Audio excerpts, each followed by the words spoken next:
So you should be able to see this on SheSpeaksLive.com so you can watch the full broadcast. Or you can see the full broadcast on my Facebook page. I want to play back a little clip from last week. I'm just going to play the first part of this clip. Yeah, y'all, we getting fancy, so I'm switching in things. Because we found out that our brother, Kwame Kilpatrick, actually got word somehow, some way, through a family member that we was looking out for the brother. So let me get to this clip right here. That's huge. Isn't that huge? This is what we played last week. My first question is going to be for Christine.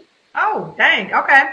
And my question is, if you had a 30-second elevator ride with Donald Trump, what would you say and why?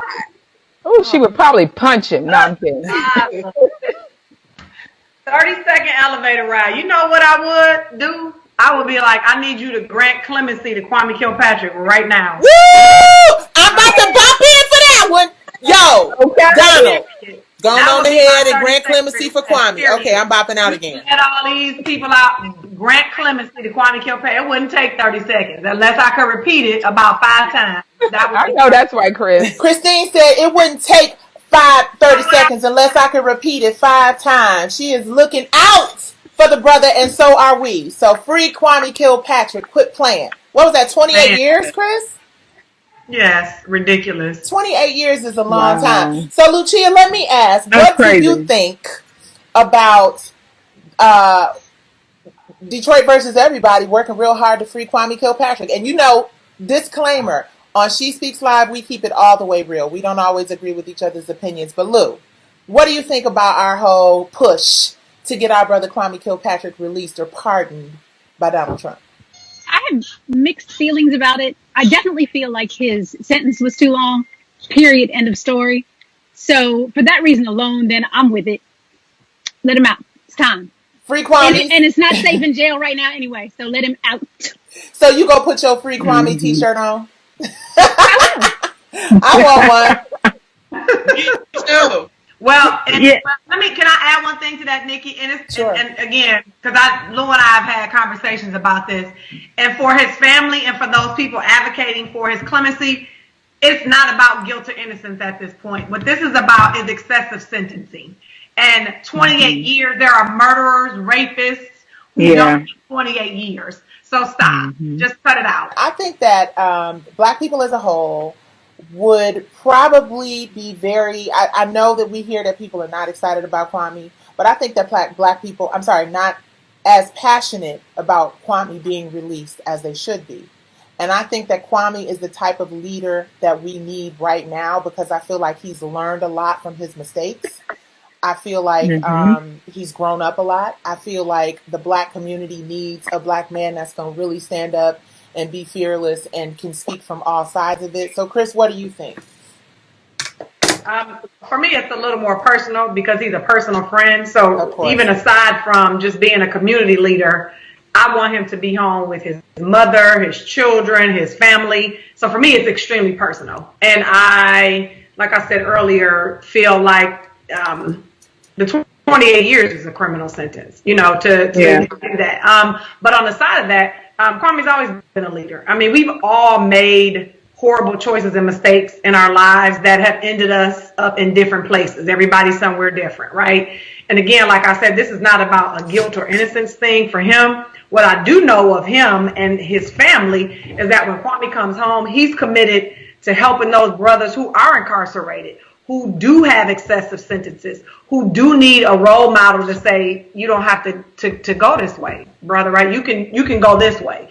He's a powerful motivator for African-American men and anybody at this point. And I know that what he's committed to do is lead God's people. That he's in a completely different space. He's not looking to come home and get into politics.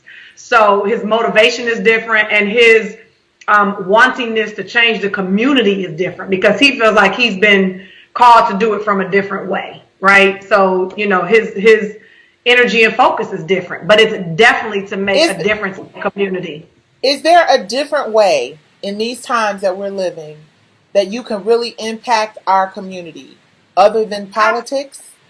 I mean, I know you could churches and community centers and all of those other places, but at the heart of the issues in the black community, I think politics is at the very top of that, right? You've got to have leaders in positions that really care, that are really going to get in there and just the political system again, and bring it back. And I know that was a bad example, but I'm frustrated. Let my comment first because I don't want to monopolize the conversation. Stacii, I know you were trying to jump in. Go ahead, Stacii. Yeah, I was just about to say, you know what? I am all for our political figures, but what's great about the world that we live in today is that you have individuals, regular people like myself, who are on the front lines with whatever they're passionate about, trying to inspire and motivate people for change in their lives. So what is really great about the world we live in, the 7 billion people, is that this amazing social media and the internet has given all of us a voice to talk to our little communities. And I believe that what's important now more than ever is to everybody, no matter if you have 1, 10, or 20, 30, or 30 million people, to just really do your part in influencing that community of people to change and get to in whatever ways that your gifts, God has given you gifts. I do believe that those leaders like Kwame Kilpatrick are definitely needed, though, because they do speak to the masses of people. I've never heard anybody say Kwame Kilpatrick wasn't a great leader.